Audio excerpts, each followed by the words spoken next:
আমরা যদি শুধু বলি যে মাদক নেওয়া যাবে না, মাদক নেওয়া যাবে না, তাদেরকে আমরা বিকল্প কিছু ব্যবস্থা করতে হবে।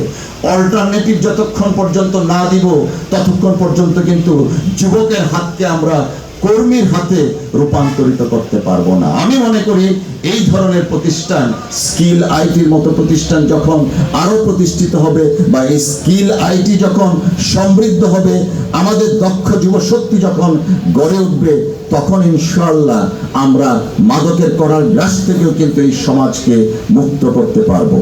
প্রিয় বন্ধুরা আমার, আমি বক্তব্য বাড়াবো না। আজকে আমাকে আমন্ত্রণ জানান হাটের উন্নয়নের জন্য আমি সর্বদাই আপনাদের পাশে থাকবো ইনশাআল্লাহ। আমি লতিফ মাস্টার ফাউন্ডেশনের যে সমস্ত প্রকল্প আছে সেই সমস্ত প্রকল্পের উত্তরোত্তর সমৃদ্ধ কামনা করে ক্ষান্ত থাকছি না, তাদের সাথে সহযোগিতায় আমি সবসময় পাশে থাকবো, সেই প্রতিশ্রুতি দিয়ে শেষ করছি। আল্লাহ হাফেজ, বাংলাদেশ জিন্দাবাদ। আসসালামু আলাইকুম। স্কিল আইটির পক্ষ থেকে সভাপতি ডক্টর ফরিদুল ইসলাম।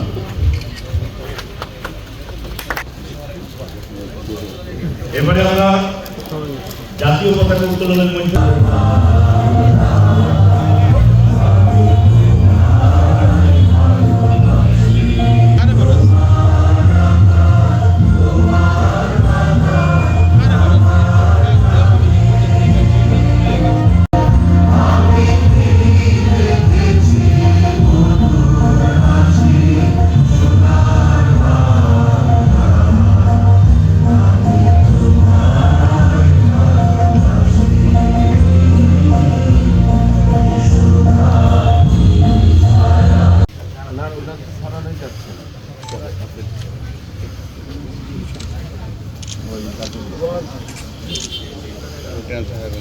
এবার দোয়া হচ্ছে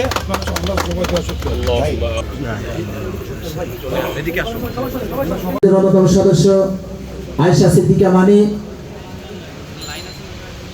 আমাদের মাঝে যিনি উপস্থিত আছেন, যিনি লতিফ মাস্টার ফাউন্ডেশনের চেয়ারম্যান, আটলান্টিকের উপরে থাকলেও জার্মান পড়ে ভিতরে আমাদের সেই প্রিয় চেয়ারম্যান লতিফ মাস্টার ফাউন্ডেশনের জনাব রফিকুল ইসলাম জবলু। আনুষ্ঠানিকভাবে আমাদের অনুষ্ঠান শুরু হতে যাচ্ছে। কোরআন থেকে তেলাওয়াত করবেন মাওলানা জাহিদুল ইসলাম, সাধারণ সম্পাদক জেলা উলামা দল।